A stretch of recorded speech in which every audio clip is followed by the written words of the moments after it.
Bueno, pues hola a todos y bienvenidos una semana más al podcast. Sé que he estado ausente. Lo sé de sobra porque he tenido unas semanas un poco complicadas a nivel clase y a nivel trabajo. Y bueno, necesitaba pues desconectar con algo un poco y ese algo al final ha acabado siendo pues el podcast. Lo siento de veras, pero mm, no me encontraba motivado para ponerme a hacer un podcast en esos días y bueno, sigo sin estarlo, pero necesito algo que me haga desconectar un poco, ¿de acuerdo? Eh, Como habréis visto en el título y como, bueno, suponéis y supondréis, toca hablar de nuevo de cómo escribir poesía. En este caso, cómo escribir poesía y no morir en el intento, parte 2. Pero vamos primero un poco a recopilar, a reencontrar eh, nuestro sentido a la hora de escribir poesía. Y hablamos, pues, por ejemplo, de la métrica. Acordaos que la métrica es la distancia, el número de sílabas que tiene un verso, ¿de acuerdo? Los de arte menor son aquellos que no superan las 8 sílabas, perdón, en un verso. Y las de arte mayor son las que superan las 8 sílabas. Y hay unos versos especiales que son los de 14 sílabas, que son pues los versos alejandrinos. ¿De acuerdo? En el caso de la rima, pues es la concordancia entre sonidos o fonología en dentro de una misma estrofa, ¿de acuerdo? En este caso, pues camión, canción, por ejemplo, ¿vale?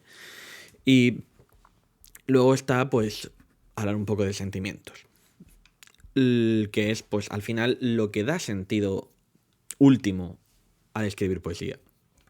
En este caso, pues, estamos hablando, pues, del amor, de la soledad, de la tristeza, de la vida, todo eso. Y luego está, pues, la simbología, que es de lo que vamos a hablar hoy. La simbología es todo aquello que utilizas tú para utilizar figuras literarias como yo qué sé, la luna, las estrellas, la naturaleza, todo esto, ¿de acuerdo? Y es muy importante tener un simbolismo, porque al final es lo que te acaba identificando como escritor de poesía. Es básico y fundamental porque si no tienes una simbología y no consigues esa simbología interna, al final eh, la poesía se queda pobre, ¿de acuerdo? Eh, y hoy hemos intentado, o voy a intentar explicarte, pues, cómo empezar a crear una simbología propia. ¿De acuerdo? En este caso, pues, yo normalmente utilizo pues elementos que ya existen en la propia naturaleza, o sea, en la propia poesía ya altamente utilizada, como puede ser la de Lorca, o la de Miguel Hernández, o la del propio Rubén Darío, que a mí Rubén Darío me gusta mucho, como es el caso, por ejemplo, pues de la naturaleza, el fuego, el agua, el mar, el- no sabría deciros qué más, pues por ejemplo, el silencio, la soledad, la, la vida, la muerte, todo esto son símbolos, ¿vale? Entonces, ¿cómo yo recomiendo empezar a crear una simbología? Muy fácil, vamos a empezar leyendo.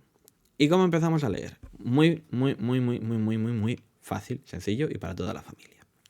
Empezamos a leer obras que nos gusten, que nos atrapen y que nos llenen de una manera que podamos fijarnos y desgravar de manera profunda cuáles, cuáles son los elementos últimos de estos símbolos, eh, de este sentimentalismo, de esta búsqueda interior del yo.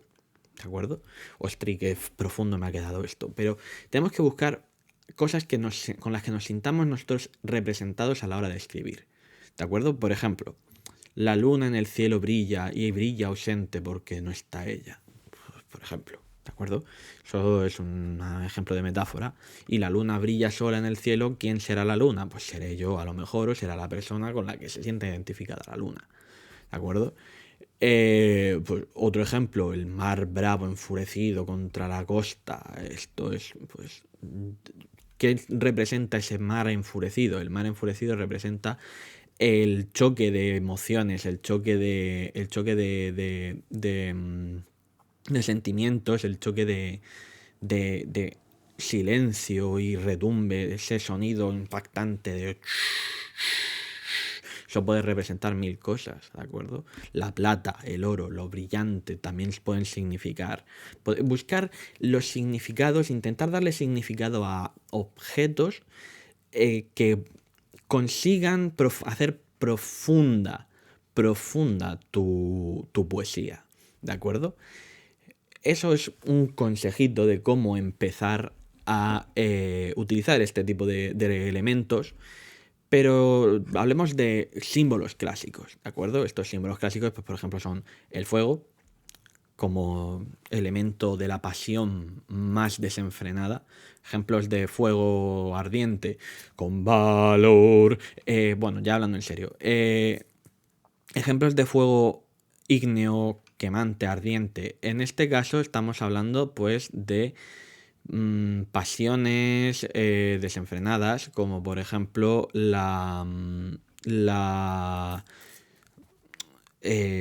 ejemplo, el amor. ¿De acuerdo? El amor quema, el amor arde. El amor es una pasión ardiente que puede ser controlada o descontrolada. ¿De acuerdo?